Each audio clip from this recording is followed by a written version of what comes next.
अस्सलामुअलैकुम, welcome to the channel. सो हमने last lecture में डिस्कस किया था कि अदर एसिड्स कौन कौन से और इसके साइड इफ़ेक्ट्स क्या हैं, ठीक है। लेकिन मेरे जहन में एक ख्याल आया कि क्यों ना एक इम्पॉर्टेंट सी मतलब एक स्लाइड है जो आपके साथ शेयर की जाए, उससे आपको बहुत सारा नॉलेज मिलेगा। वो इम्पॉर्टेंट स्लाइड असल में ये है कि कौन कौन से ड्रग्स जो है ना वो हम कौन सी कंडीशन में स्पेसिफिकली नहीं दे सकते। वो कौन से कॉमन कंडीशंस है जिसमें हम वो ड्रग्स इस्तेमाल नहीं कर सकते। तो ये एक शॉर्ट सा टॉपिक होगा, इंशाल्लाह हम इसको कवर करेंगे with in a few minutes. और इसमें आपको बहुत हेल्प मिलेगी। इसको हम नॉर्मली, आपको पता होगा, हम कॉन्ट्रा इंडिकेशंस कहते हैं कि मतलब कौन से ड्रग्स, मतलब जो ड्रग्स होते हैं वो हम कौन से कंडीशंस में नहीं दे सकते। ठीक हो गई बात। तो अगर हम यहाँ पे देख लेना, इसको अभी मैं एक्सप्लेन कर देता हूँ तो इससे मेरे ख्याल में आपको बहुत ज़्यादा नॉलेज मिलेगा। अगर हम पहले वाला देख ले तो ये है severe hepatics disease. Severe hepatic disease का मैं क्या मतलब है कि जब भी अगर आप एक बंदे को हेपेटिक डिजीज़ है, लिवर डिजीज़ है, क्लियर हो गई बात। तो अगर लिवर डिजीज़ है तो लिवर डिजीज़ वाले बंदों को आपने एस्प्रिन, डिक्लोफेनिक और पैरासीटामोल नहीं देना। क्यों नहीं देना, इसकी वजह है। वाई? बिकॉज मेटाबॉलिज्म जो है ना, मेटाबॉलिज्म वो कहाँ पे होती है, वो इन तीनों ड्रग्स की लिवर में होती है। क्लियर? तो जब लिवर काम ही नहीं कर रहा तो आप अगर उसको डिक्लोफेनिक, एस्प्रिन और पैरासीटामोल देंगे तो उससे क्या होगा, उससे आपको ये मसला होगा कि मतलब वो मेटाबॉलिज्म उसकी नहीं हो पाएगी।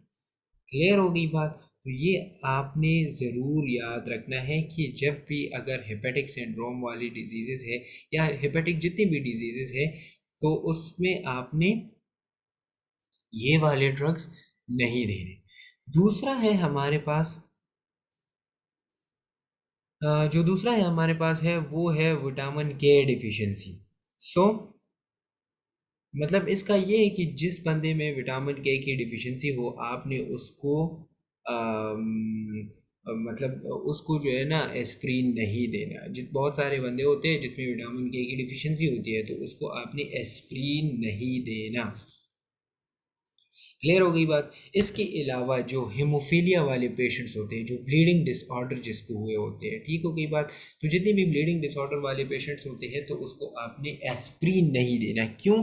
क्योंकि इसकी वजह ये है कि एस्प्रिन क्या करता है, ब्लड थिनिंग करता है, ब्लड को थिन करता है। तो उससे फिर मसाइल पैदा होते हैं, ब्लीडिंग होती है और फिर वो ब्लीडिंग स्टॉप नहीं होती, तो उस वजह से।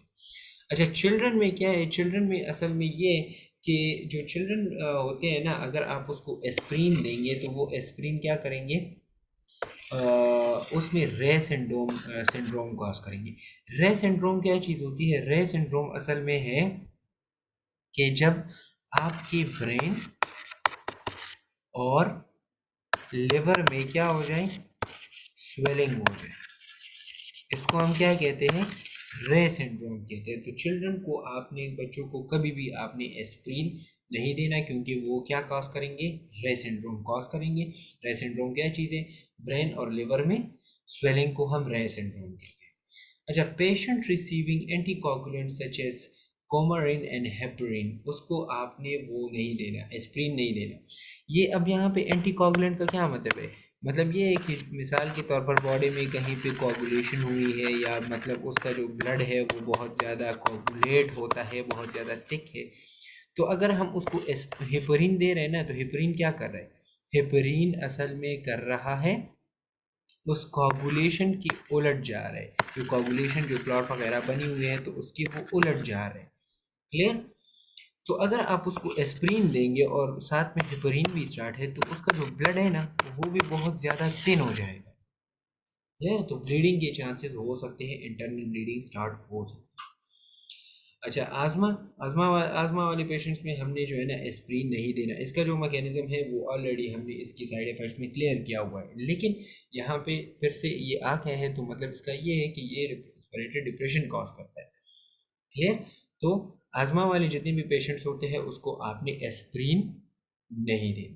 तो ये कुछ स्पेसिफिकली मतलब बताए गए हैं कि इस वाले बंदों को जो है ना आपने कौन कौन से ड्रग नहीं देने और इसकी मैकेनिज़म्स क्या है। क्लियर हो गई बात। तो ये एक शॉर्ट सा टॉपिक था, मैंने सोचा क्यों ना आपके साथ शेयर किया जाए, और मतलब ये इम्पॉर्टेंट है।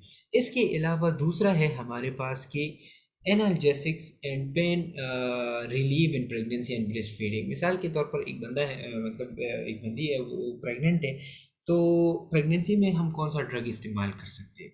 क्योंकि अगर हम प्रेगनेंसी में हम हर किसी का जो है ना वो हर कोई ड्रग इस्तेमाल नहीं कर सकते। तो प्रेगनेंसी में हमने ख्याल रखना है, रिमेंबर वन थिंग, एस्पिरिन जो है ना, aspirin, it is highly highly, ये आप लिख लें, कॉन्ट्रा इंडिकेटेड। क्या? Contra indicated. अगर आपसे कोई पूछे कि एस्पिरिन हम प्रेगनेंसी में दे सकते हैं, नहीं, it is highly Contra indicated because it will cross the placenta and it can cause abortion.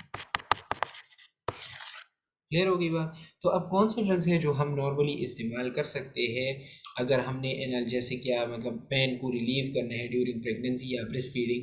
तो हम पैरासीटामोल इस्तेमाल कर सकते हैं और मेफिनेमिक एसिड इस्तेमाल कर सकते हैं।